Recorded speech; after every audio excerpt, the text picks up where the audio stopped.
Kalau betul apa yang kamu dakwa, kalau betul kamu baca sentiasa selawat ke atasku, tukfa hammuka, Allah akan selesaikan semua masalah kamu. Kamu ada masalah apa? Hutang. Ada masalah apa? Rumah tangga. Masalah penyakit, sakit. Masalah anak lari rumah ke apa ke? Allah akan selesaikan semua masalah kamu.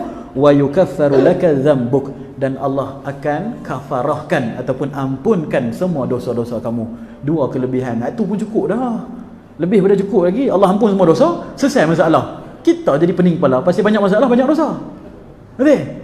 Selesai bersih dosa dan Allah selesaikan semua masalah kita. Kita ada masalah apa pun Allah akan selesaikan. Dan benda ni terbukti tuan-tuan. Terbukti. Guru-guru kami bila ada masalah apa, dia kata banyak selawat, banyak selawat, banyak selawat. Banyak selawat semua, baca. Kita duk pakai hak ni senang nak kira. Tekan. Kalau pakai hak tasbih tu lagi terjatuh lagi lemak berapa dah. Kan? Hak tu dia kena teraju, kena duduk, dia di soft kan, baca satu. Tapi kalau kita sambil jalan-jalan tu pakai hak ni, tekan. Dalam poket pun boleh tekan. Tengok, 20,000 dah. 30,000 dah. Dia jadi syok sikit kan.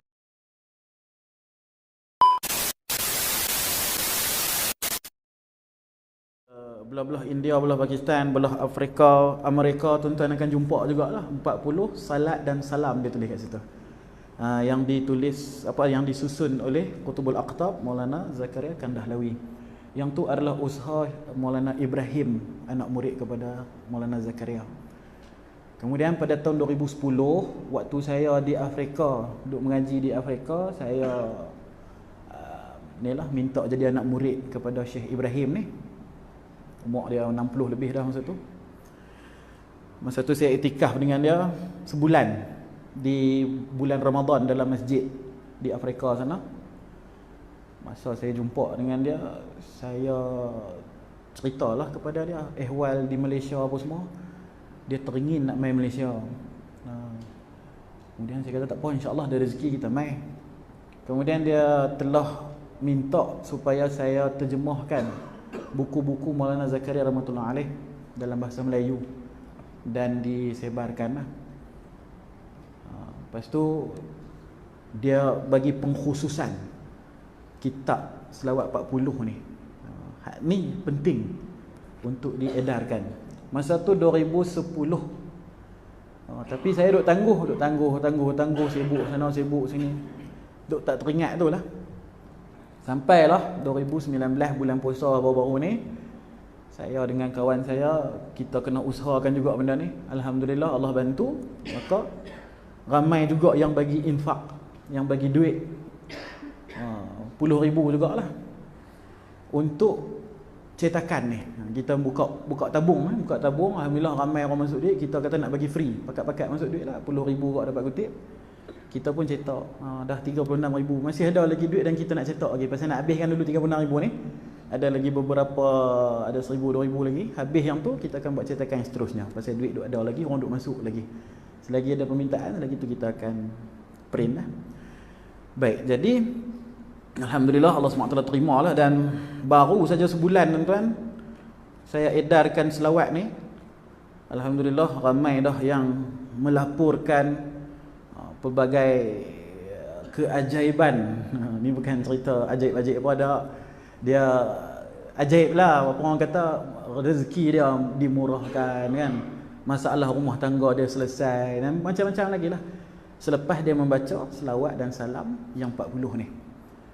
Tu bukan fadilat khusus. Yang tu masing-masing punya habuan. Bukan fadilat khusus kata kalau baca jadi jenis tak. Dia ikut habuan masing-masing. Tapi ramailah yang melaporkan. Ada yang amai hari-hari, dia punya hutang dia selesai. Hutang saya sendiri pun, saya ada jemaah saya ni, kami ada buka bisnes dulu. Ada hutang 100,000 kak. Dalam masa sebulan tuan-tuan selesai. Kami ramai-ramai amai yang ni. Lepas tu Allah datangkan rezeki, entah daripada mana kita pun tak tahu. Banyak, selesai. Hutang 150,000 selesai. Dalam masa 1 bulan, sepanjang bulan Ramadan hari tu. Ada kawan-kawan yang lain pun melaporkan yang sama. Yang mimpi jumpa Nabi pun ada. Masya Allah. Habuan masing-masing. Dia pasal apa? Pasal dia ada sanad. Sanad ni apa tuan-tuan? Dia sambungan tali tu, tali kerohanian antara guru, daripada guru ke guru ke guru sampai kepada Rasulullah SAW. Jadi selawat ni dia bersanad lah. Kalau tuan-tuan tengok di belakang tu, saya ada lampirkan sanad dia. Saya nombor 43. Guru saya Maulana Ibrahim tu nombor 42. Kira saya jamaah yang ke-43 sampai kepada Rasulullah SAW nombor 1 melalui Sayyidina Ali radhiyallahu anhu, kemudian Hasan Al-Basri, lepas tu Abdul Wahid bin Zaid, Fudail bin Ayad, lepas tu Sultan Ibrahim Adham, Huzaifah Marashi, Hubairah Al-Basri, Syekh Al-Mamsyad Dainuri, sampai ke bawah lah, sampai kepada Maulana Zakaria rahmatullah alaih. Jadi boleh saja kita nak ijazah secara umum. Ijazah ni maksudnya izin untuk beramal. Bila orang minta izin, kita bagi izin, maka bersambung sanad tu. Tapi secara umum, dia yang terbaik ialah bertemu secara bersemuka dan izin secara bersemuka. Maka dia punya sanad dia tu lebih kuat. Sebab itu sahabat Nabi dinamakan sahabat, kerana mereka bertemu dengan Nabi SAW. Jadi sanad tu bersambung. Sahabat Nabi bertemu dengan Nabi, Nabi bertemu dengan Jibril yang membawa nur daripada arasy Allah Subhanahu Wa Taala. Allah boleh je wahyukan terus kepada Nabi. Betul? Pasal apa Allah hantar malaikat? Yang pertama, Allah nak ajak adab. Nak berguru kena berdepan. Betul? Nak berdepan dengan Allah. Allah tu zat yang bukan makhluk. Takkan Allah nak menyerupa jadi manusia mai bertemu dengan Nabi pula. Jadi dihantarkan wakil, iaitu Jibril alaihi salam. Rukbatain ila rukbatain, bertemu lutut. Itu adab mentransfer ilmu dan nur. Adab dia. Jadi kalau kita mengaji depan YouTube tu tuan-tuan, dia punya maklumat dapat, nur dia tak dapat, sanad dia tak bersambung. Dia boleh dapat maklumat, tahu A, B, C, tapi dia punya sanad dia, nur dia tak dapat. Sebab dia tak bertemu secara berhadapan dengan guru. Tu kata talaqi. Talaqi tu maksud dia jumpa. Liqa, jumpa. Naltaqi, kami akan bertemu. Berjumpa, liqa, talaqi. Tu kata jumpa. Jadi kalau kita hidup di zaman Nabi tuan-tuan, dan kita masuk Islam, tapi tak bertemu Nabi, tak liqa, tak talaqi dengan Nabi, maka tidak dikira sebagai sahabat. Dia duduk kategori nombor 2, iaitu tabi'in. Contohnya Sayyidina Uwais Al-Qarni. Uwais Al-Qarni duduk di Yaman, Nabi duduk di Madinah. Zaman kalau lah ni Yaman pergi Madinah flight 40 minit lagu tu je. Tapi zaman dulu kena naik unta, ambil masa berhari-hari, berminggu-minggu. Jadi Uwais Al-Qarni dia ada ibu yang sedang uzur, jadi dia tak mau tinggalkan ibu dia. Ibu dia kata, "Pilah jumpa Nabi, jadi sahabat. Bila bertemu dapat nisbah daripada Nabi itu, dapat bersahabat, berdamping dengan Nabi, jadi sahabat." Tapi Uwais Al-Qarni tak mau. Dia tak mau, dia tak sanggup nak tinggalkan ibunya yang sedang uzur. Sampailah mak dia meninggal. Maka dia pun dah meninggal, dah kubur pun semua, tak apalah, kita pergi ke Madinah nak bertemu dengan Nabi SAW. Di pertengahan jalan dapat berita Nabi pun sudah wafat. Maka tidaklah dapat dia menjadi sahabat.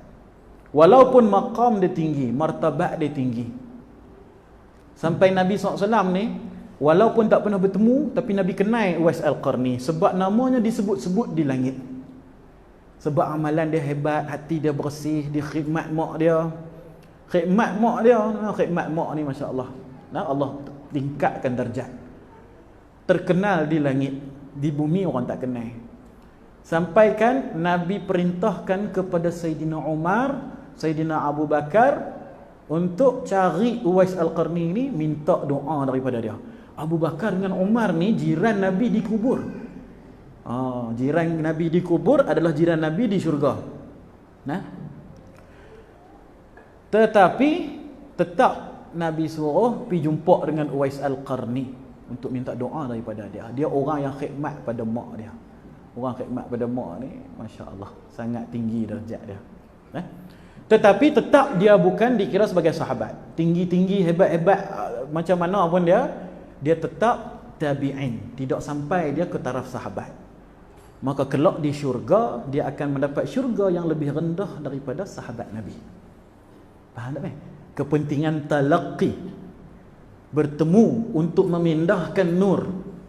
Nah, boleh ijazah daripada jauh. Nabi ijazahkan daripada jauh, izinkan. Masa Nabi di Mekah, Nabi izinkan satu orang sahabat untuk menjadi wakilnya, Islamkan orang di Yaman, Islamkan orang di Madinah. Izin. Amal macam ni, amal macam tu Nabi izin daripada jauh, bersambung sanad dia. Tapi yang mana tak jumpa dengan Nabi tak dikira sebagai sahabat, tidak dikira sebagai berdamping. Jadi sama juga, saya dah izinkan, tapi saya duduk di Jordan jauh. Izin dah sambung dah sanad. Tetapi lebih barakah apabila bertemu dan mendengar sendiri periwayatan. Seperti mana saya mendengar periwayatan 40 ini daripada guru saya. Guru saya mendengar periwayatan itu daripada Maulana Zakaria Kandahlawi. Maulana Zakaria dengar daripada guru-guru dia sampai kepada turuk ataupun jalan hadis masing-masing. Ada riwayat Nasa'i, ada riwayat Muslim, ada riwayat Bukhari, ada riwayat Tirmizi, sampai kepada imam-imam hadis ni. Imam hadis tu dengan sanad dia sampai kepada sahabat, sahabat dengar daripada lidah Nabi SAW. Hak ni kata sanad. Nanti di akhirat tuan-tuan, dalam Quran Allah SWT ada bagi tahu mafhum dia. Apa ni ayat Quran dia? Auzubillahi minasyaitanir rajim. Yauma yad'u kulla unasin bi imamihim. Setiap manusia akan dipanggil di padang mahsyar nanti bi imamihim, bersama-sama dengan imam-imamnya, bersama dengan ketua-ketuanya, guru-gurunya, ikutan-ikutan dia. Jadi kalau agama kita ambil daripada buku imam kita. Nah, di mahsyar nanti kita akan pegang buku kita, bawa di hadapan Allah. Saya ambil ilmu daripada sini.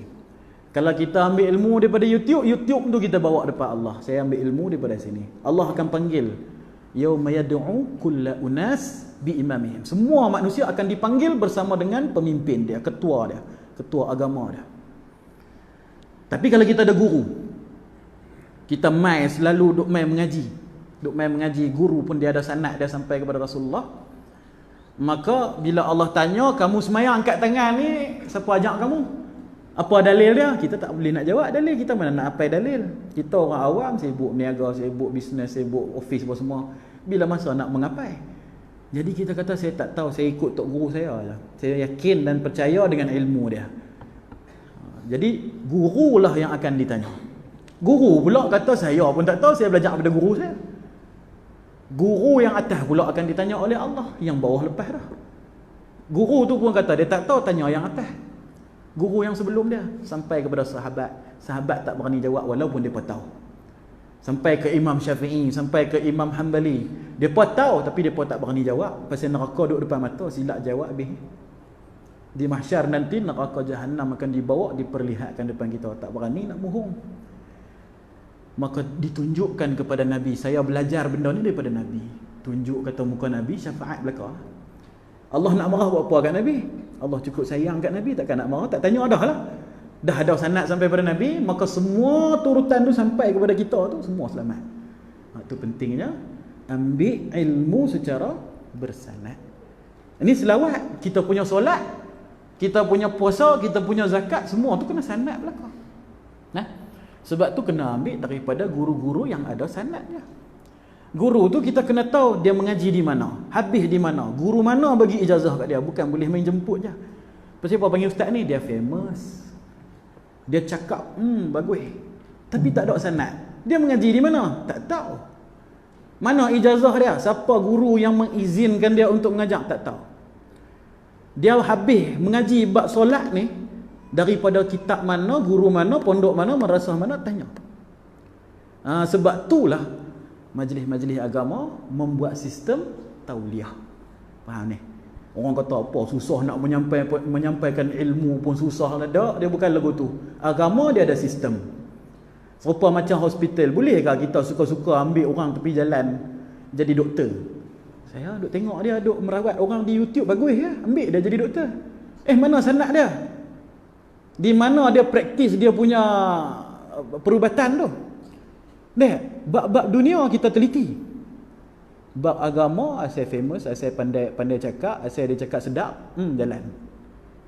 Tak? Hak link semua ada toliah, tak ada siapa nak bising. Mai tang agama kau minta toliah kita bising. Faham tak ni? Baik. Sebelum kita meriwayatkan 40 hadis tu, saya baca beberapa hadis daripada kitab Fadilat Salawat untuk menaikkan jazbah semangat kita untuk selalu berselawat. Pasal kita tak mau selawat, kita tak tahu kelebihan dia apa. Di supermarket ni dia tak payah nak panggil kita pergi sendiri. Pasal kita tahu fadilat dia, kelebihan dia apa. Kan? Kalau ada kelebihan yang diiklankan kepada kita, lebih-lebih lagi lah kita nak pergi. Hari ni ada potongan 50%. Itu fadilat lah tu. Kan? Dia bagi kelebihan kat kita, pakat-pakat pergi. Sanggup keluar duit apa-apa semua. Apa siap-siap semua, jom kita pergi supermarket. Pasal dia tahu kelebihan. Manusia bila dia tahu kelebihan, dia akan orang putih kata apa? Eager kan. Dia ada rasa seronok nak pergi buat benda tu. Jadi hari ni umat Islam dia tak mau datang kepada amal sebab dia rasa amal ni tak ada guna apa. Apa guna dia baca ni? Apa guna dia baca tu? Kan? Hanya sekadar adat saja. Satu kewajipan saja, main-main betul habis gitu je lah. Tapi bila dia selalu diperdengarkan dengan janji-janji Allah, janji-janji Rasul, bila buat lagu ni dapat lagu ni, buat lagu ni dapat lagu ni, dia jadi kita sedap di hati kita. Jadi kita baca sikitlah beberapa hadis.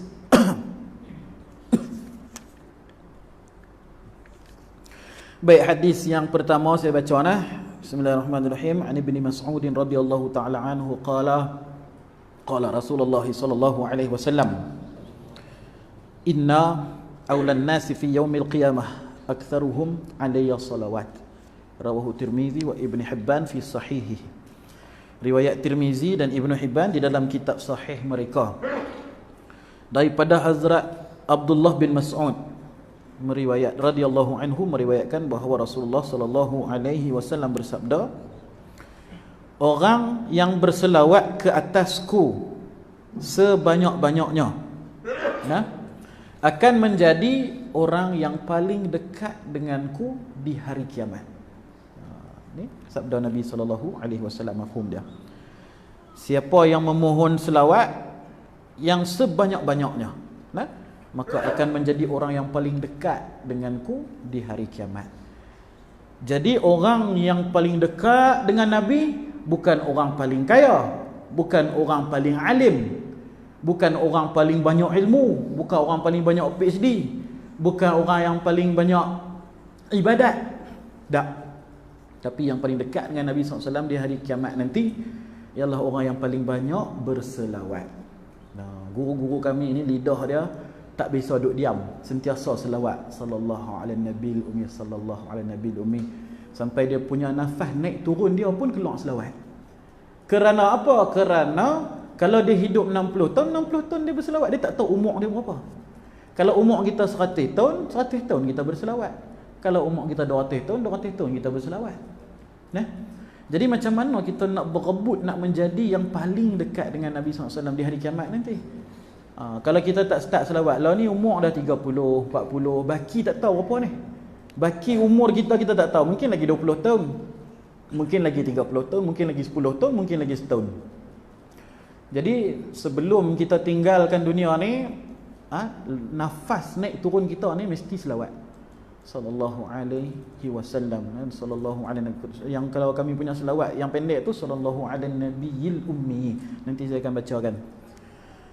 Jadi sentiasa berselawat ke atas Nabi, maka Nabi SAW berkata akan menjadi paling dekat dengan aku di hari kiamat. Apa kelebihan dekat dengan aku di hari kiamat tu? Maknanya dia akan berada dekat dengan Nabi untuk disyafaatkan. Syafaat ni apa? Syafaat ni recommendation. Tolong recommend. Macam kita pergi minta kerja, ada kabel recommend kita, mudah dapat kerja. Kabel di dunia untuk dapat habuan dunia. Ni kabel akhirat tuan-tuan. Kabel akhirat ni open, siapa nak ambil silakan, tapi orang tak mau berebut. Kabel di dunia ni pakat berebut. Kabel di akhirat ni Nabi dah bagi tahu dah. Siapa yang buat ni paling banyak, dia akan dapat kabel di hari akhirat. Sebab kita ni, kalau kita nak serahkan diri kita kepada Allah, nak tunjuk kita punya ibadat kita tak kualiti, kan? Nak cerita dosa kita terlampau banyak. Tak.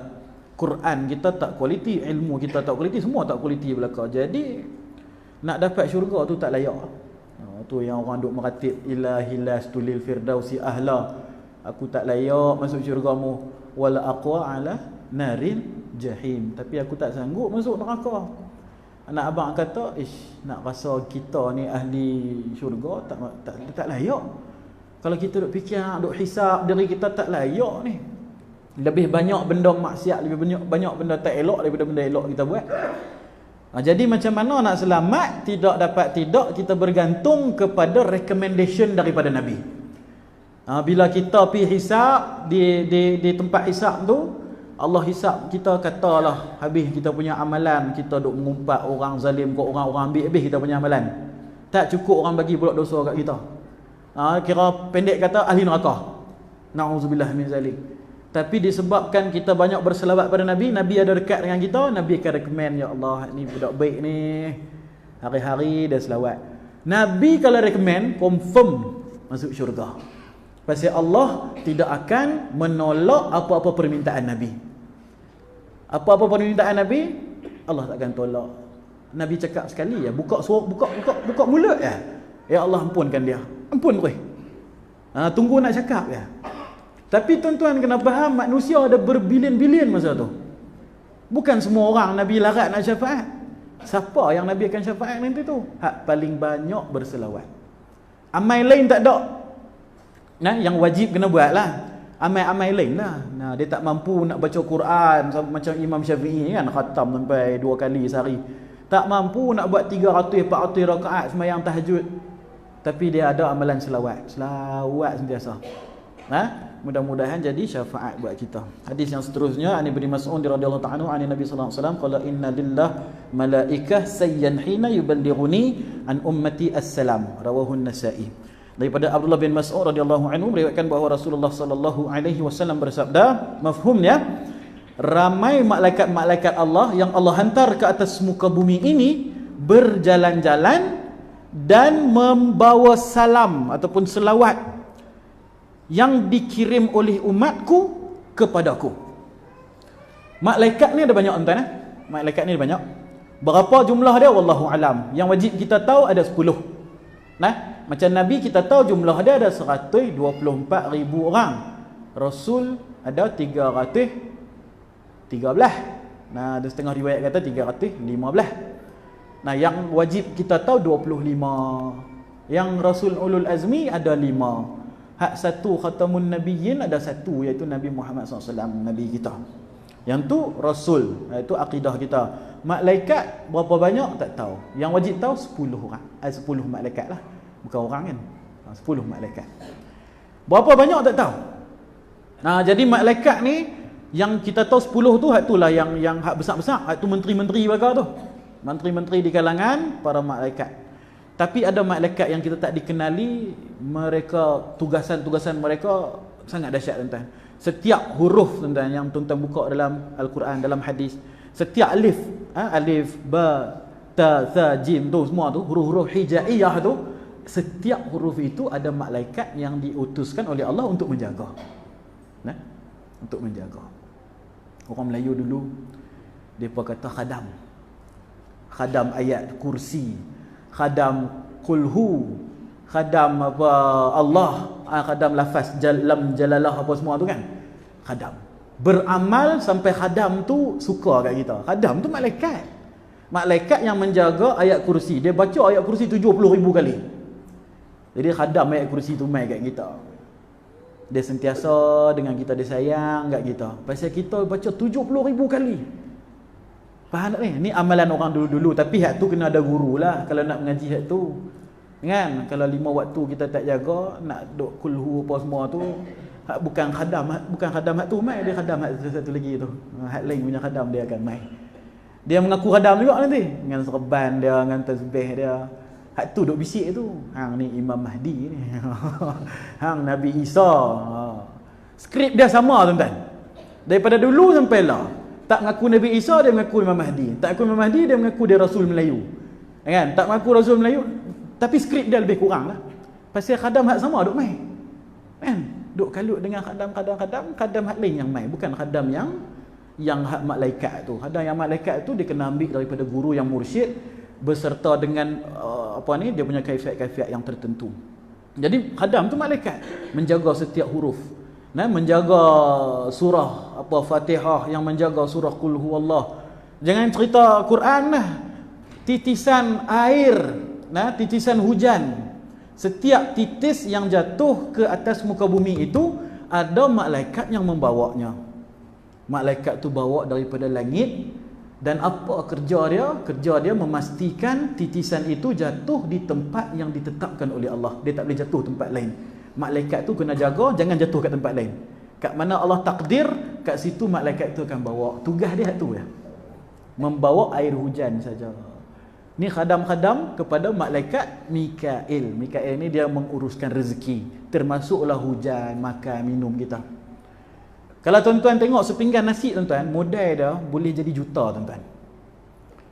Boleh jadi juta. Pinggan tu mai daripada mana? Seramik. Seramik tu mai daripada mana? Seramik, ada orang pakai pinggan seramik. Pinggan kaca ke pinggan plastik ke, dia ada asal dia. Nasi mai daripada bendang kena ada hujan, kena ada lori, kena ada pekerja kilang. Ayam kena ada kilang ayam, kena ada orang sembelih ayam, kena ada orang jual ayam. Semua tu kalau kita modalkan sepinggan nasi mau 1 juta, 2 juta. Kalau kita kumpulkan semua menggunakan kudrat kita satu persatu, saya nak usahakan sesuatu untuk dapatkan sepinggan nasi, saya tanam sendiri, saya bawa lori sendiri, saya pukul padi sendiri, saya sembelih ayam sendiri, semua buat sendiri. Modal boleh sampai juta-juta. Tapi macam mana boleh sampai kat kita? RM6 je, RM5 saja, RM4 saja. Hak itulah kerja malaikat Mikail. Kerja dia menyusun rezeki, menguruskan rezeki, bukan memberi rezeki. Hampa kata malaikat Mikail ni memberi rezeki, jatuh syirik tuan-tuan. Sebab memberi rezeki adalah Allah. Allah dah bagi tahu dah salah satu Asmaul Husna, Allah itu Razak. Kan? Nanti kita bubuh nama Abdul Razak. Kan? Hamba kepada yang memberi rezeki. Mikail dia tak bagi rezeki, dia tak ada kuasa nak bagi rezeki, dia hanya menguruskan saja. Dia pengurus urusan, general manager. Bawah dia ada orang-orang bawah dia pula. Orang-orang bawah dia ni lah duk bawa sebutir nasi kat kita, Setiap butir nasi itu ada khadam yang bawa. Tu malaikat nak abang mai kata punya banyak malaikat ni. Faham ni? Baik. Ada malaikat yang khas digunakan sebagai khadam kepada selawat. Ini hadisnya yang tadi kita baca. Daripada Abdullah bin Mas'ud meriwayatkan Allah melantik malaikat-malaikat khusus berjalan di atas muka bumi ini mencari orang yang membaca selawat. Lalu selawat itu diambil dan dikirimkan kepada Nabi sallallahu alaihi wasallam, melaporkan kepada Nabi sallallahu alaihi wasallam. Itu hadis yang keempat dalam kitab Fadail Salawat. Baik. Hadis yang seterusnya, an Ammar bin Yasir radhiyallahu anhu qala Rasulullah sallallahu alaihi wasallam, "Innallah wakala biqabri malakan a'tahu asma'al khalaiq fala yusalli alayya ahadun ila yaumil qiyamah illa ablaghani bismihi wa ismi abihi hadza fulan ibnu fulan qad shalla alayka." Rawahu Bazzar kaza fi targhib. Daripada Ammar, Sayyidina Ammar bin Yasir. Ammar, Yasir, Sumayyah, 3 orang ni satu family, keluarga yang sangat beruntung sebab telah mendapat janji daripada lidah Nabi, keluarga Yasir akan berada di dalam syurga. Dapat keluarga Yasir, Ammar dengan Sumayyah. Masa depa kena siksa sebelum masuk Islam, sebelum dibebaskan, depa masuk Islam ketika menjadi hamba. Nabi tengok depa kena siksa, Nabi pergi jumpa, Nabi bagi janji syurga. Jangan risau, jangan khawatir, keluarga Yasir syurga bagi kamu. Hak tu kalau dapat kat kita syok tuan. Tak payah kerja tunggu mati. Mati masuk syurga tu, nak buat apa duk di dunia ni lagi dah. Syurga tu lagi berpuluh-puluh ribu kali ganda lagi best daripada sini. Tak payah makan, tak payah minum, tak payah kencing, tak payah berak. tak payah buat apa. Kan? Kalau duduk di dunia ni setiap 4 jam kena pergi cari makan. Makan terlebih kena pergi buang air pula. Kalau panas kena buka aircon. Kalau sejuk kena pakai baju sejuk pula. Apa tak kena duduk di dunia ni. Kalau di syurga tak payah buat apa. Semua settle. Nak makan, makan. Tak makan sudah. Kan? Kalau makan pun dia takkan membuang. Kalau tak makan pun tak mati. Dia takkan berlapar. Baik, Hadrat Ammar bin Yasir. Bang dulu kah? Terus. Hadrat Ammar bin Yasir meriwayatkan bahawa Rasulullah sallallahu alaihi wasallam bersabda, "Innallah wakkala, Allah mewakilkan bi qabri, di sisi kuburku." Nabi SAW beritahu, Allah wakkala bi qabri, Allah mewakilkan wakala bi qabri malakan, satu malaikat. Allah telah melantik mewakilkan satu malaikat berada di sisi kuburku. A'tahu asma'al khalaiq, Allah memberi ia kuasa untuk mendengar asma'al khalaiq, seluruh makhluk punya percakapan. Satu saja malaikat, tetapi dia punya telinga dia tu boleh dengar semua percakapan makhluk, percakapan binatang, percakapan manusia, percakapan jin. Duk di mulut kita, wallahu alam lah, ni saya kata lah, duk di mulut kita, telinga dia tu, kita cakap apa dia rekod. Setiap tu ada recorder dia, ada live dia punya rekod dia sampai kepada satu malaikat yang sentiasa duduk di sisi kubur Nabi. Jadi kalau tuan-tuan pergi Mekah, pergi Madinah, bagi salam kat Nabi, duk ada tu malaikat kat tepi tu. Ni dalam hadis bagi tahu, Allah mewakilkan satu malaikat duduk di sebelah kubur Nabi dan dia diberi kuasa untuk mendengar semua percakapan makhluk. Fala yusalli alayya ahad, tidaklah seseorang itu berselawat ke atasku ila yaumil qiyamah, sampai hari kiamat tidaklah seseorang itu berselawat ke atasku illa kecuali ablaghani bismihi wa ismi abihi hadza fulan bin fulan qad shalla alayka, kecuali malaikat tadi itu akan menyampaikan kepadaku siapa yang membaca beserta nama bapaknya. Sekian fulan bin fulan telah berselawat kepada Tuhan pada hari ini. Kita baca Allahumma salli ala Sayyidina Muhammad wa ala alihi wa sahbihi wasallam. Malaikat tadi dengar, dia sampaikan kepada Nabi di kubur. Ya Rasulullah, di saat ini di taman ilmu sekian-sekian pukul berapa, nama dia Abu bin Hashim telah menyampaikan selawat kepada Tuhan.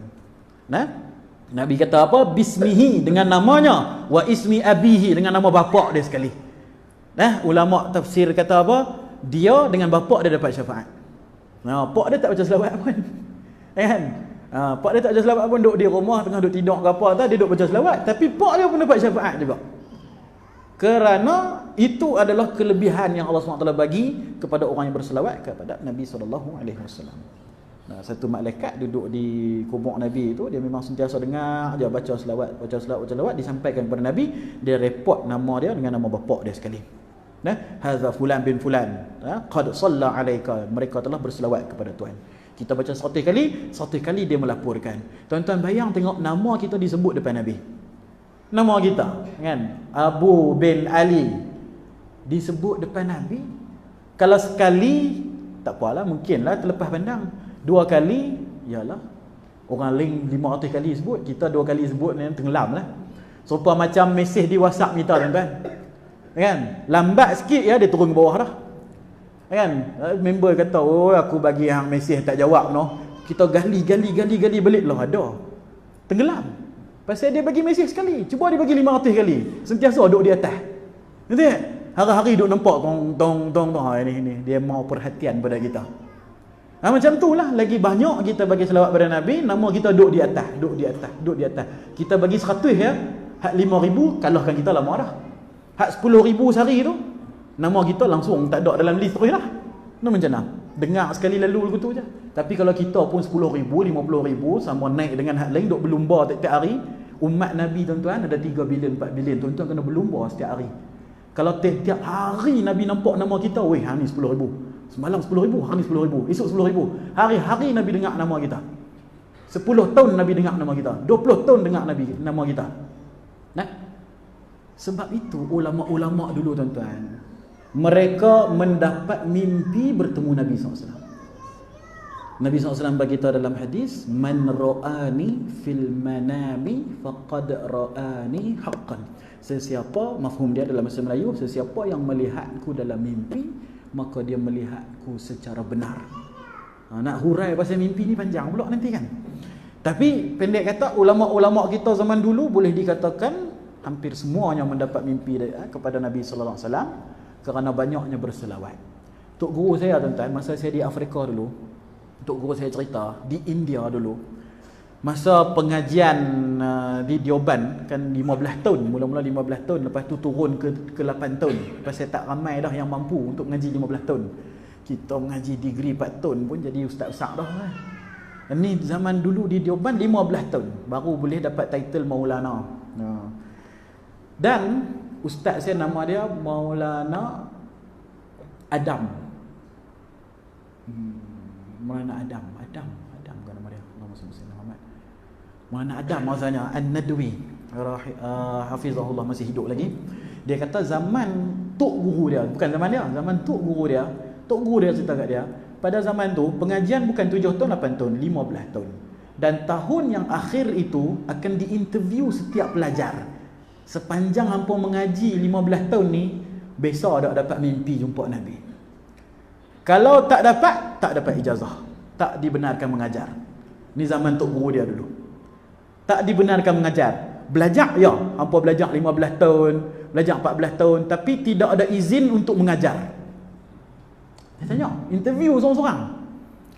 Dalam 100 orang ada 50 orang.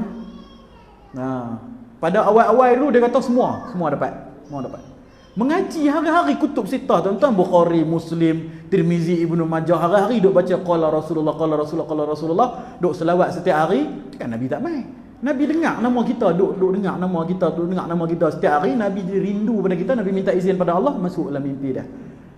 Oh, saya kata pada zaman guru dia dulu tanya, kalau sampai satu tahap dia kata depa interview semua student, seorang pun tak dapat dah mimpi Nabi.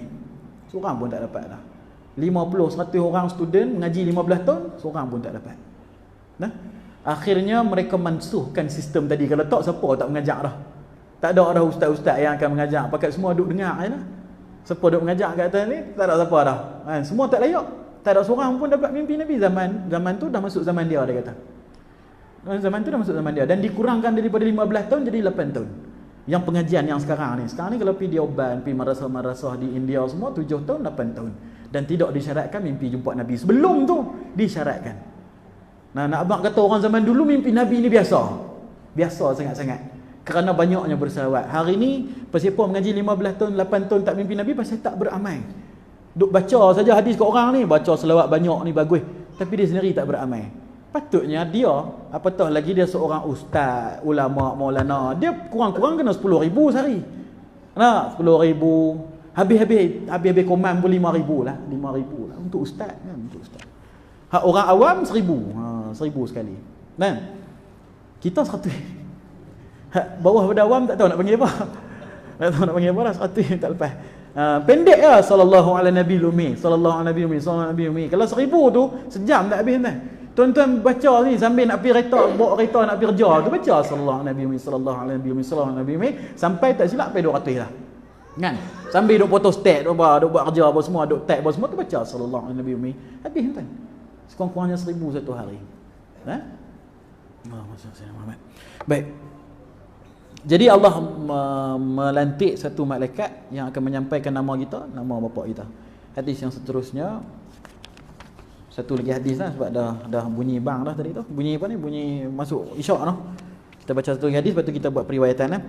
Baik, hadis yang terakhir saya akan baca. An Ubaid ibn Ka'ab radhiyallahu anhu qala qultu ya Rasulullah sallallahu alaihi wasallam inni ukthiru salawat alayka fakam aj'alaka min salawati faqala ma syi'ta fa in zidta fa huwa khairul lak qultu fa thuluthain qala ma syi'ta fa in zidta fa huwa khairul lak qultu aj'aluka salawati kullaha qala idza tukfa hammuka wa yukaffaru laka dhanbuk rawahu Tirmizi.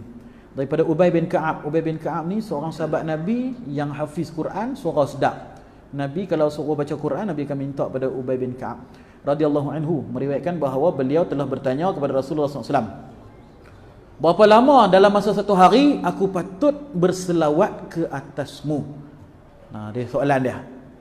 Kan tadi saya kata tadi kan, apa 15,000, 10,000, kita 100 pun belum tentu buat. Ni kita tengok sahabat punya selawat berapa banyak. Ubay bin Ka'ab ni dia sahabat Nabi, dia tanya kepada Nabi, berapa banyak saya patut baca selawat setiap hari? Tanya kepada Rasulullah sallallahu alaihi wasallam. Jawab baginda mafhumnya, sebanyak-banyaknya yang kamu boleh lakukan. Tak, selawat ni bukan dia macam semayang. Semayang yalah kena duduk di sini, tak boleh buat kerja lain. Dia ada kaifiat dia. Kalau selawat ni tuan-tuan sambil berjalan bacalah. Kan? Kalau tuan-tuan tak selawat, tuan-tuan cakap benda sia-sia. Nah. Kalau tak mengumpat orang, dia akan cakap sia-sia. Cakap sia-sia pun dosa juga. Nah. Nah. Cakap mengumpat memang dosa lah.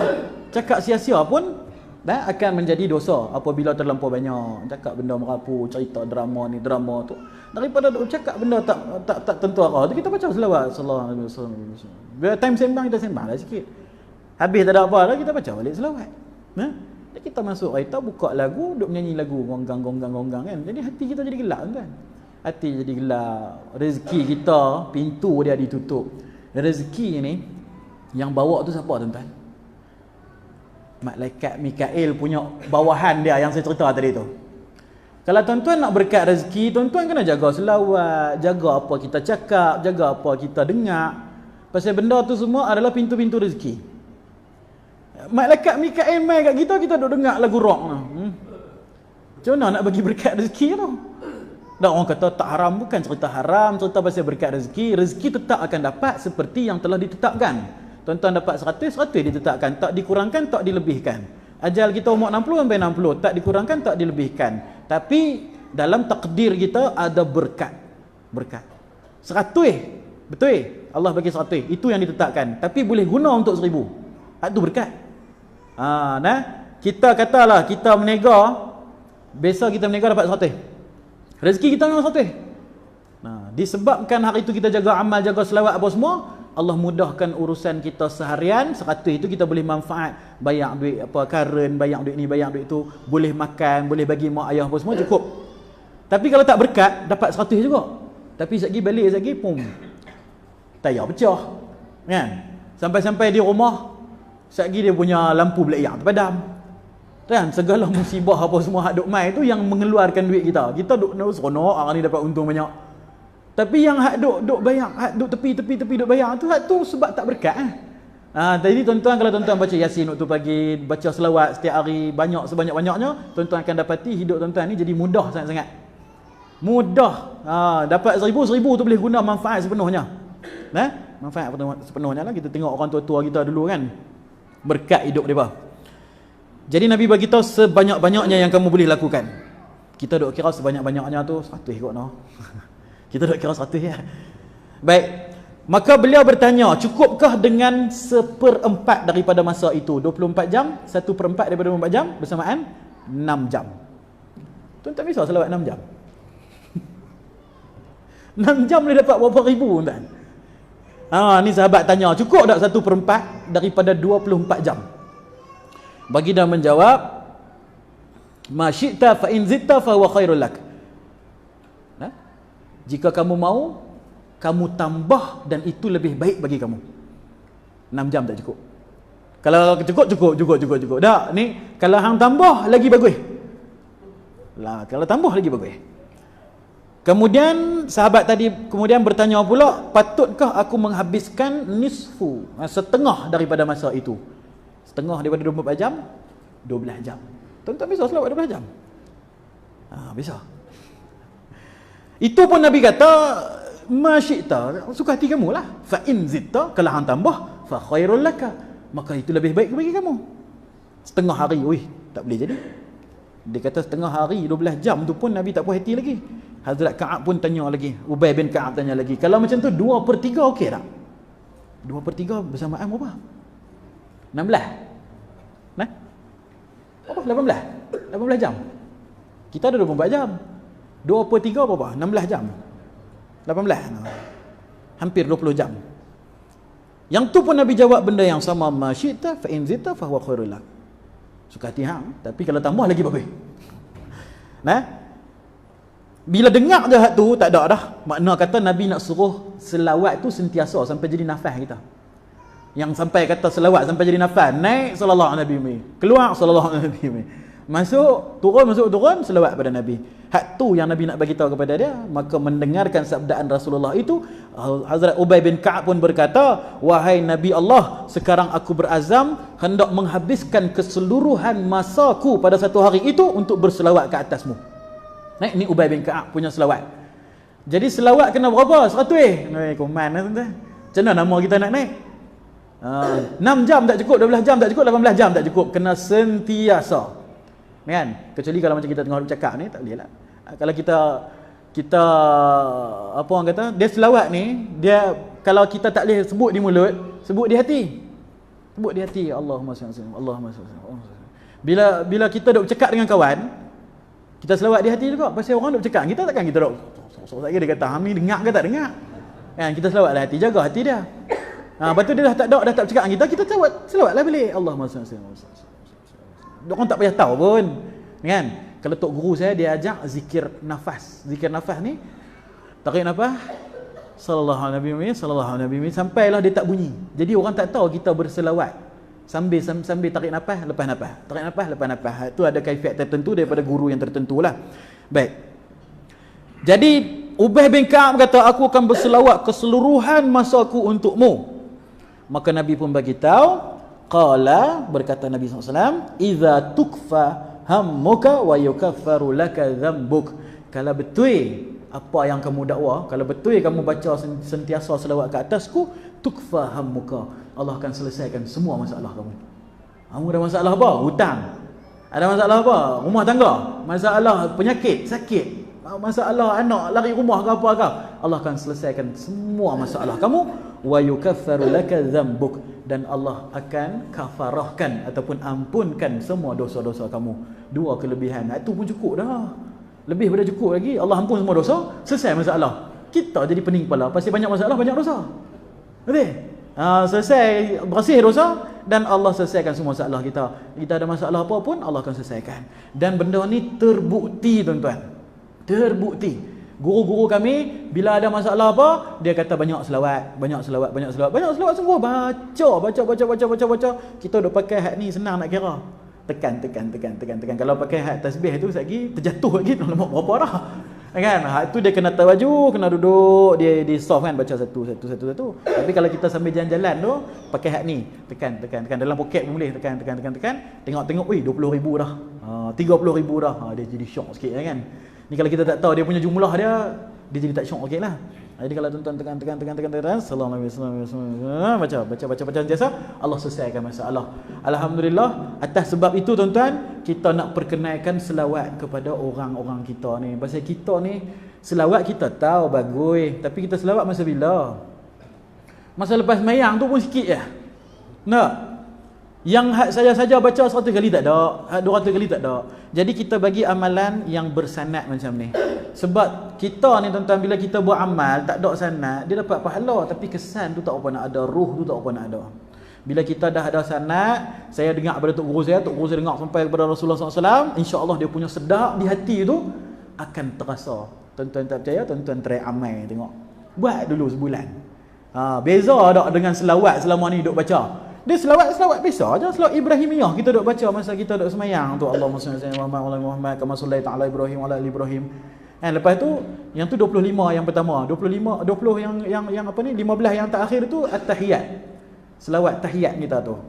Tahiyat tu dia ada 15 riwayat, 25 riwayat lagi selawat Ibrahimiyah dengan lafaz-lafaz yang berbeza. Jadi tuan-tuan dengar saya baca lepas tu kita ijazah. Izin untuk menyambung sanad. Lepas tu saya akan piduk kat luar sana, saya akan cop seorang-seorang. Cop di belakang tuan-tuan tu ada ijazah untuk sahkan sanad. Saya akan cop seorang-seorang. Saya tak semain syok pasal saya dah jamak dah tadi daripada Kedah, saya main daripada Perlis pergi Kuala Nerang pun semua, jumpa dengan Tok Syekh pun semua. Jadi saya piduk di belakang, tuan-tuan sembahyang, saya cop satu-satu cepat. Saya tak sign tuan, sebab cop lebih sunnah. Nabi dulu kalau surat Nabi tak sign. Pakai cop. Tu khatamun nubuah tu yang buat di cincin tu. Ada tulis Allah, Rasul, Allah Rasul Muhammad dua orang sekali. Allah Rasul Muhammad cincin tu dia pok sekali. Nah, jadi kita pun nak main sunnah, kita pun cop jugalah. Senang sikit kalau nak sayang satu-satu ni lembat. Tuan-tuan dengar supaya periwayatan tu bersambung. Bismillahirrahmanirrahim. Innallaha wa malaikatahu yusalluna 'alan nabi. Ya ayyuhalladzina amanu sallu 'alaihi wa sallimu taslima. Tuan-tuan tak payah baca, tuan-tuan dengar je saya baca. Ni periwayatan. Ni namanya periwayatan. Macam Nabi bercakap, sahabat duk dengar. Macam tu. Jadi dengar supaya bersambung sanad dia. Salamun ala ibadihi alladzina istafa, salamun alal mursalin. Allahumma salli ala Muhammadin wa ala ali Muhammadin wa anzilhum maqdam qarma indak. Saya baca cepat sikit pasal kita nak kenyang masa. اللهم رب هذه الدعوة القائمة وصلتنا في صلى الله محمد وارض عن الرضا تسقط بعده أبدا اللهم صل على محمد عبدك رسولك وصل على المؤمنين والمؤمنات والمسلمين والمسلمين اللهم صل على محمد وعلى ال محمد وبارك على محمد وعلى ال محمد وارحم محمدا وارحمني كما صليت وباركت ورحمت على ابراهيم وعلى ال ابراهيم انك حميد مجيد اللهم صل على محمد وعلى ال محمد كما صليت على ال ابراهيم انك حميد مجيد اللهم بارك على محمد وعلى ال محمد كما باركت على ال ابراهيم انك حميد مجيد. 6. اللهم صل على محمد وعلى ال محمد كما صليت على ال ابراهيم انك حميد مجيد وبارك على محمد وعلى ال محمد كما باركت على ال ابراهيم انك حميد مجيد اللهم صل على محمد وعلى ال محمد كما صليت على ibrahim innaka hamidum majid. Dia tak ada sayyidina tuan-tuan sebab ini lafaz hadis. Dalam hadis Nabi tak sebut sayyidina sebab Nabi tawaduk. Kita sebagai umat kita sebut sayyidina. Ulama kata sunat. Tak mau sebut tak apa, tak dosa pun. Tapi kalau tuan-tuan sebut sayyidina maka dapat pahala sunat. Allahumma salli ala sayyidina Muhammad wa ala ali sayyidina Muhammad. Tapi saya nak riwayatkan hadis saya tak baca ala sayyidina. Allahumma salli ala Muhammad wa ala ali Muhammad kama sallaita ala Ibrahim innaka Hamidum Majid. Allahumma barik ala Muhammad wa ala ali Muhammad kama barakta ala Ibrahim innaka Hamidum Majid. Allahumma salli ala Muhammad wa ala ali Muhammad kama sallaita ala Ibrahim wa ala ali Ibrahim innaka Hamidum Majid. Wa barik ala Muhammad wa ala ali Muhammad kama barakta ala Ibrahim innaka Hamidum Majid. Allahumma salli ala Muhammad wa ala ali Muhammad kama sallaita ala Ibrahim wa barik ala Muhammad wa ala ali Muhammad kama barakta ala Ibrahim innaka Hamidum Majid. 10. اللهم صل على محمد وعلى ال محمد كما صليت على ابراهيم انك حميد مجيد اللهم بارك على محمد وعلى ال محمد كما باركت على ال ابراهيم انك حميد مجيد اللهم صل على محمد وعلى ال محمد كما صليت على ال ابراهيم وبارك على محمد وعلى ال محمد كما باركت على ال ابراهيم في العالمين انك حميد مجيد اللهم صل على محمد وازواجه وذريته كما صليت على ال ابراهيم وبارك على محمد وازواجه وذريته كما باركت على ال ابراهيم انك حميد مجيد. Kalau tuan-tuan perasan ada tulisan kecil kat bawah tu, ditulis rawahu Abu Dawud wan Nasa'i wa Ibnu Majah. Yang sebelum tu rawahu Al-Bukhari wa Muslim. Sebelum tu rawahu Abu Dawud. Itu semua hadis. Daripada kitab hadis mana ianya diambil. Jadi maknanya semua selawat dalam ni ada daripada hadis, daripada lafaz Nabi SAW sendiri. Allahumma salli ala Muhammad wa ala azwaji wa dhurriyyatihi kama sallaita ala ali Ibrahim wa barik ala Muhammad wa ala azwaji wa dhurriyyatihi kama barakta ala ali Ibrahim innaka Hamidum Majid. Kalau tuan-tuan nak baca masa semayang pun boleh. Sebab masa semayang kita baca selawat Ibrahimiyah. Boleh pilih salah satu yang tuan-tuan nak. Tak ada masalah. Semua ni daripada hadis belakang. Allahumma salli ala Muhammadin nabiyyi wa azwajihi ummahatil mu'minin wa dhurriyyatihi wa ahli baitihi kama sallaita ala Ibrahim innaka Hamidum Majid. Allahumma salli ala Muhammad wa ala ali Muhammad kama sallaita ala Ibrahim wa ala ali Ibrahim wa barik ala Muhammad wa ala ali Muhammad kama barakta ala Ibrahim wa tarham ala Muhammad wa ala ali Muhammad kama tarhamta ala Ibrahim wa ala ali Ibrahim.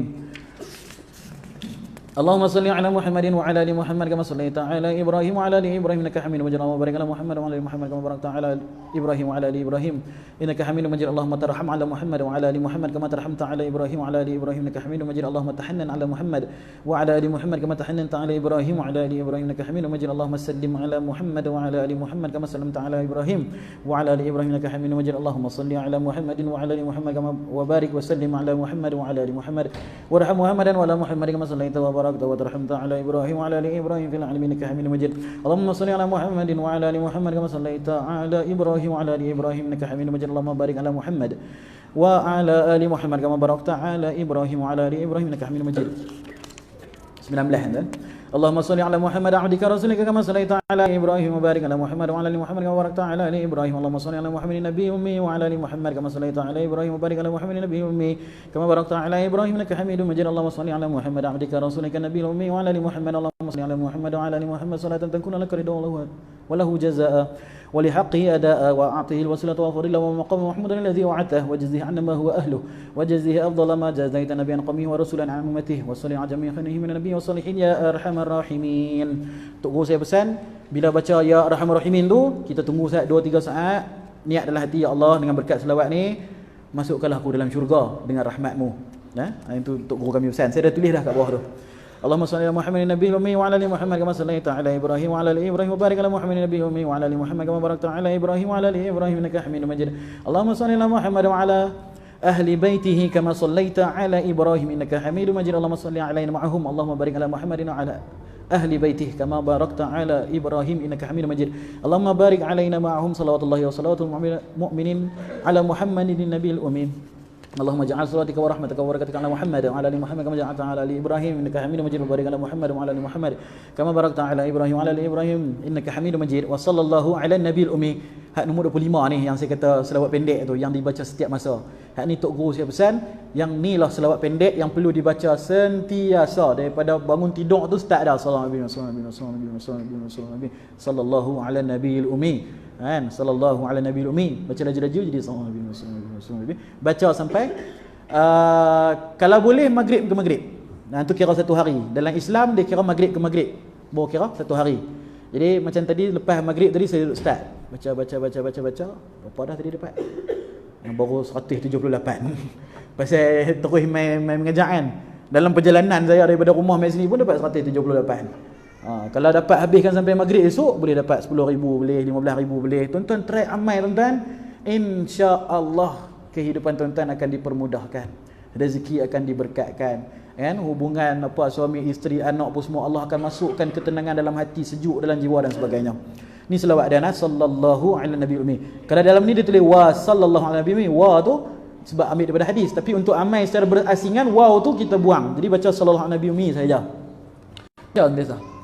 At-tahiyatullah salawatu thayyibatu wassalam. Dia dah masuk at-tahiyah. Tadi itu Allahumma selawat Ibrahimiyah. Kalau selawat 26 sampai habis, yang tu selawat tahiyat dia panggil. Tuan-tuan baca ni bagus tuan-tuan untuk memperelokkan bacaan tahiyat tuan-tuan. Tahiyat ni di dalam solat kita dia termasuk dalam rukun qauli. Rukun semayang kita dia ada pecah kepada 3 kumpulan, qauli, fi'li, qalbi. Qalbi pula pecah 3. Kan? Dia ada apa? Dia ada qasad. Tuan-tuan tak mengaji bab niat lagi kah? Dia ada qasad, dia ada ta'arud, dia ada ta'yin. Nah, kalau salah satu tak ada, dia punya niat dia tak sah. Bila niat dia tak sah, maka semayang dia tak sah. Sebab tak cukup rukun. Jadi bab mengaji dia pun, bab semayang pun kena mengaji dengan betul. Kemudian rukun qauli. Rukun qauli yang pertama takbiratul ihram ni, Allahu akbar. Tuan-tuan kena baca betul-betul. Allahu akbar, betulkan makhraj. Kaf tu macam mana? Jangan Allahu akbar pula, qaf pula. Jangan akhbar pula. Dan tak boleh panjang tu tak boleh panjang. Kalau tuan-tuan baca Allahu akbar tak boleh. Boleh jadi dosa. Pasal apa? Allahu akbar bila dipanjangkan di depan, dia adalah bermakna ada 2 alif. Bila ada 2 alif, dia akan jadi panjang. Dia hukum mat. Hukum mat tu kan ada alif. Jadi kalau alif dicampur dengan alif, jadi alif 2 harakat. Jadi bunyi dia Allahu akbar. Apa asal dia? Allahu akbar. Apa maksud Allahu akbar? Maksud dia, adakah Allah itu maha besar? Tuan-tuan, jadi maksud dia mempersoalkan kebesaran Allah. Dan ulama kata haram. Kita duk nak semayang jadi haram pula. Kita angkat takbir Allahu akbar, dia jadi haram. Pasal mempersoalkan, betul ke Allah ni maha besar? Maksud dia lagu tu. Sebab dia memperpanjangkan di depan. Tak boleh panjang. Kalau Allah, la tu panjang tak ada masalah. Macam orang abang tu kan, Allahu akbar, Allahu akbar. Panjang la tu tak apa. Tapi kalau tu yang panjang, Allahu akbar, Allahu akbar, nanti tak boleh. Hukum dia haram. Ulama-ulama bagi tahu dalam kitab-kitab fiqh. Sebab dia memanjangkan tu dia ada 2 alif di situ.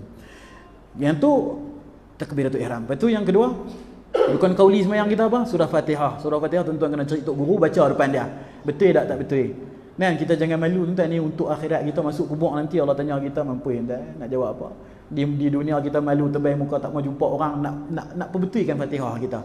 Ustaz tolong dengar saya baca ustaz. Ustaz tolong dengar ustaz Fatihah aja 7 ayat aja. Bukan suruh baca satu Quran. Baca Bismillahirrahmanirrahim.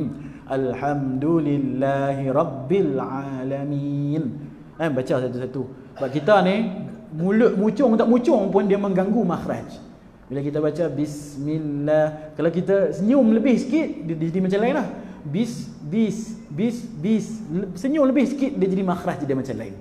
Kan? Ar-Rahman dengan Ar-Rahman 2 makhraj yang berbeza.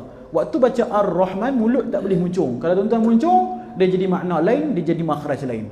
Ar-Rahman tak betul. Dia mulut tak muncung. Ar-Rahman, Ar-Rahman, Ar-Rahman. Bunyi pun tuan-tuan dengar tak sama kan? Yang tu kena mengaji tajwid makhraj, duduk depan ustaz tolong dengar saya baca betul tak betul. Hak tu rukun qauli tuan-tuan Kalau tak betul bacaan Fatihah kita, semayang kita pun tak betul. Kemudian apa dia? Nombor 3 apa? Nombor 3 tahiyat At-tahiyyah. Itu bacaan anak kita nak baca ni. Kalau hari-hari kita baca dia akan betul. Tang mana ha, tang mana ha. Tang mana ada sabdu, tang mana tak ada sabdu. Kita baca at-tahiyyah. At-tahiyyah tak betul. At-tahiyyah. Dia ada 2 ta di situ. At-ta. At-ta. Dia bukan ata. Ata tu tepung ata tuan-tuan. Ni at-tahiyyah. At-tahiyyatu lillah. Kemudian yang selalu orang duk baca salah ni, assalamu alaina wa ala, orang baca apa? Ibadillah. Dia pakai huruf alif. Ibadi abadan abada, maksudnya selama-lamanya. Salah. Yang betul ibadi, hamba-hamba Allah. Assalamu alaina wa ala ibadillahi salihin. Lepas tu asyhadu ni pun masalah. Orang baca asyhadu maksud dia kerah, tegah. Asyhadu an la ilaha illallah, aku berkerah. Allah tu apa, tiada Tuhan melainkan Allah. Memang makna dia tak ada lah masalah, tapi memang ubah makna. Sebab dia sepatutnya aku bersaksi. Asyhadu an la, kita baca asyhadu. Kadang azan pun dia baca asyhadu juga. Asyhadu anna Muhammadar Rasulullah bunga Jadi kena betul sebutan dia. Jadi ni antara latihan bila kita baca hari-hari, kita punya tahiyat akan betul. Maka rukun qauli kita akan betul. Baik. At-tahiyyatu lillahi wassalawatu wattayyibatu wassalamu alayka ya nabiy wa rahmatullahi wa barakatuh. Assalamu alayna wa ala ibadillahi salihin. Asyhadu an la ilaha illallah wa asyhadu anna Muhammadan abduhu wa rasuluh. At-tahiyyatu thayyibatu salawatu lillahi. Assalamu alayka ya nabiy wa rahmatullahi wa barakatuh. Assalamu alayna wa ala ibadillahi salihin. Asyhadu an la ilaha illallah wa asyhadu anna Muhammadan abduhu wa rasuluh. 28. At-tahiyyatu lillahi thayyibatu salawatu lillahi. Assalamu alayka ya nabiy wa rahmatullahi wa barakatuh. Assalamu alayna wa ala ibadillahi salihin. Asyhadu an la ilaha illallah wahdahu la syarika lah wa asyhadu anna Muhammadan abduhu wa rasuluh. At-tahiyyatu mubarakatuh salawatu thayyibatu lillahi. Assalamu alayka ya nabiy wa rahmatullahi wa barakatuh. Assalamu alayna wa ala ibadillahi salihin. Asyhadu an la ilaha illallah wa asyhadu anna Muhammadan abduhu wa rasuluh. Bismillah wa billahi at-tahiyyatu lillahi wassalatu thayyibatu. Assalamu alayka ya nabiy wa rahmatullahi wa barakatuh. Assalamu alayna wa ala ibadillahi salihin. Asyhadu an la ilaha illallah wa asyhadu anna Muhammadan abduhu wa rasuluh. As'alullahal jannata wa a'udzu billahi min nar. Hak ni pun tuan-tuan kena berhenti sekejap dan minta doa, ya Allah, dengan berkat selawat ni, ya Allah, selamatkan aku daripada neraka. At-tahiyyatu lillahi zakiyatu lillahi thayyibatu salawatu lillahi. Assalamu alayka ya nabiy wa rahmatullahi wa barakatuh. Assalamu alayna wa ala ibadillahi salihin. Asyhadu an la ilaha illallah wa asyhadu anna Muhammadan abduhu wa rasuluh. Bismillah wa billahi khairil asma'i at-tahiyyatu thayyibatu salawatu lillah. Asyhadu an la ilaha illallah wahdahu la syarika lah wa asyhadu anna Muhammadan abduhu wa rasuluh. Arsaluhu bil haqqi basyiran wa nadhira wa anna as-sa'ata atiyatun la rayba fiha. Assalamu alayka ayuhan nabiy wa rahmatullahi wa barakatuh. Assalamu alayna wa ala ibadillahi salihin. Allahumma ighfir li wahdini. At-tahiyyatu thayyibatu wassalawatu wal mulku lillah. Assalamu alayka ya nabiy wa rahmatullahi wa barakatuh. Bismillah, at-tahiyyatu lillahi salawatu lillah az-zakiyatu lillah. Assalamu ala nabiy wa rahmatullahi wa barakatuh. Assalamu alayna wa ala ibadillahi salihin. Syahidtu an la ilaha illallah, syahidtu anna Muhammadar Rasulullah. At-tahiyyatu thayyibatu salawatu zakiyatu lillah. Asyhadu an la ilaha illallah wahdahu la syarika lah wa anna Muhammadan abduhu wa rasuluh. Assalamu alayka ya nabiy wa rahmatullahi wa barakatuh. Assalamu alayna wa ala ibadillahi salihin. At-tahiyyatu thayyibatu salawatu zakiyatu lillah. Asyhadu an la ilaha illallah wa asyhadu anna Muhammadan abdullahi wa rasuluh. Assalamu alayka ayyuhan nabiy wa rahmatullahi wa barakatuh. Assalamu alayna wa ala ibadillahi salihin. At-tahiyyatu salawatu lillah. Assalamu alayka ya nabiy wa rahmatullahi wa barakatuh. Assalamu alayna wa ala ibadillahi salihin. At-tahiyyatu lillahi salawatu thayyibatu. Assalamu alayka ya nabiy wa rahmatullah. Assalamu alayna wa ala ibadillahi salihin. Asyhadu an la ilaha illallah wa asyhadu anna Muhammadan abduhu wa rasuluh.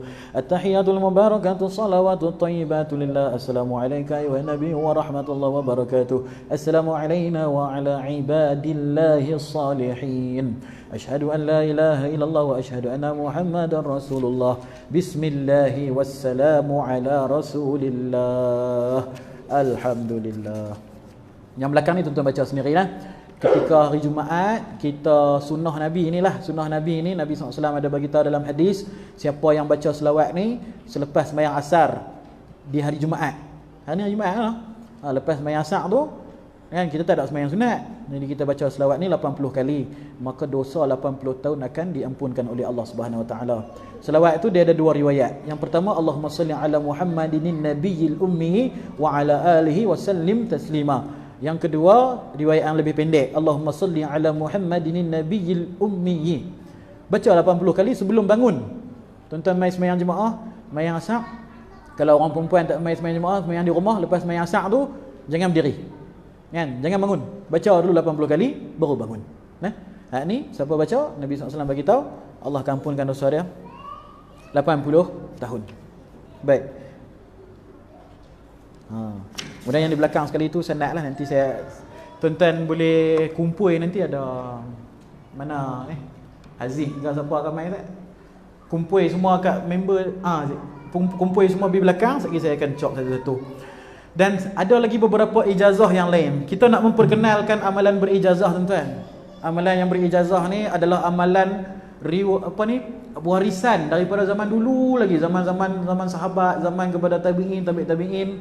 Dulu tok-tok guru kita membawa amalan warisan ni. Saya ijazah, saya izin. Dalam kitab-kitab Jawi kita tengok banyak. Tapi sekarang sudah tidak diamalkan. Dan mula ulama kita buat balik. Kalau kita tengok, kalau kita perasan di belah-belah KL, Selangor sana apa semua, dia dah buat daurah, kan? Buat majlis pengijazahan, dah mula hidupkan balik. Belah-belah sini saya tak nampak lagi. Jadi kita mulakan, tuan-tuan, dengan pengijazahan. Mungkin saya biasa cuti SEM saya balik. Cuti SEM saya balik. Kalau ada cuti SEM, insya-Allah saya mai, saya bawa amalan-amalan yang lain pula. Kita bawa, saya cadang lepas ni nak bawa manzil ruqyah. Kan? Orang duk kena jin, kena sihir apa semua tu, baca ruqyah. Saya baca dah ustaz, tak larat nak baca, tak dia apa saya tak ada sanad. Kita bagi sanad, kita bagi ijazah, kan, berserta dengan sanad sampai pada Rasulullah. Sekali baca jin boleh melebok pasal dia punya aura dia kuat, kan, ada hubungan dengan Nabi sallallahu alaihi wasallam. Kita akan bagi manzil, hizbul azam dan amalan-amalan yang lain yang ada sanad sampai pada Nabi sallallahu alaihi wasallam. Saya juga bawa kitab apa tu nama Hizbul Rizki. Hizbul Rizki ni saya susun doa yang saya dapat daripada tok-tok guru saya. Tok-tok guru saya ada ramai, saya kumpul doa-doa murah rezeki yang mereka bagi kat saya. Ada 40. Saya kumpul dalam satu kitab, ada di luar sana, yang tu saya tak sempat nak baca, saya bagi ijazah tulis lagi. Kalau ada siapa-siapa yang berhajat, siapa yang dah beli, kalau tak beli boleh beli di luar lagi lah untuk dapat. Sebab semua dana tu kita akan masuk ke madrasah. Saya nak buat satu madrasah nanti. Tapi belah-belah Selangor, Negeri Sembilan, belah-belah sana lah, bukan di sini lah. Tapi kita tetap akan main sini juga insya-Allah. Cuma main dia tu nanti di belah sana. Kita tengah duk cari dana lah ni. Duk cari dana untuk beli tanah dan sebagainya. Jadi kita buat jualan-jualan ni semua. Satu sen pun saya tak ambil, tuan-tuan. Tak ambil. Saya ada berniaga benda lain lah untuk nafkah sendiri. Untuk jualan-jualan apa semua yang di luar tu, itu semua untuk madrasah. Dan kita akan ijazahkan sekali. Ada 40 doa. Dan Alhamdulillah ramai dah duk bagi mesej kat saya, kata Alhamdulillah lepas amai sebulan Allah selesaikan hutang, Allah macam-macam lah. Tuan-tuan amai sendiri, tuan-tuan rasa sendiri. Sebab amalan tu dia ada sanad sampai pada Nabi SAW. Dan semua, tuan-tuan tak payah risau, semua tu daripada hadis. Daripada Quran. Duk kalut kata sagi bid'ah ke apa kan, ni orang duk kalut bid'ah tak bid'ah kan, tak ada dalil, jangan risau.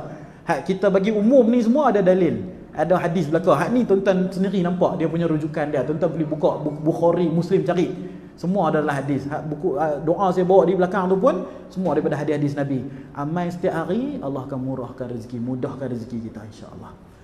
Jadi kita tangguh majlis dulu lah. Saya akan tunggu di belakang, saya akan cop satu-satu. Saya tunggu tuan-tuan di belakang. Tuan-tuan boleh sembahyang dulu. Saya dah jamak dah. Baik, saya minta ampun, minta maaf kalau ada salah silap. InsyaAllah ada masa kita jumpa lagi lah. Kita jumpa lagi. Saya biasa saya balik cuti SEM 4 bulan 5 bulan sekali saya balik lah.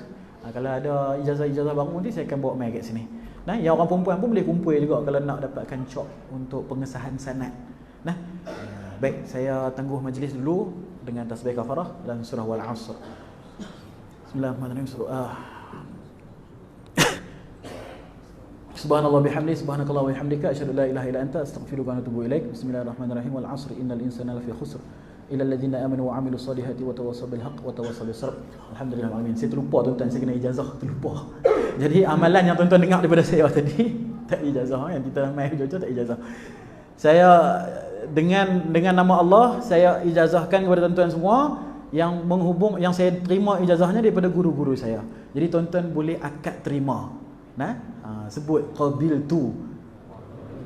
Bahasa Melayu pun tak apa, saya terima ijazah dia. Dia serupa macam kita terima nikah kan. Yang tu ijazah tu. Dia ijazahkan anak dia kepada kita, dia izinkan untuk kita ni menikah dengan anak dia. Kita jawab apa? Saya terima nikahnya, macam tu. Dia dalam Islam lagu tu, dia mesti kena ada ijab, kena ada qabul. Saya ijab, tuan-tuan qabul. Kan? Saya ijazahkan, tuan-tuan qabul. Qabil tu ataupun saya terima ijazahnya. Yang tu adab dia dalam Islam, barulah akad tu kira.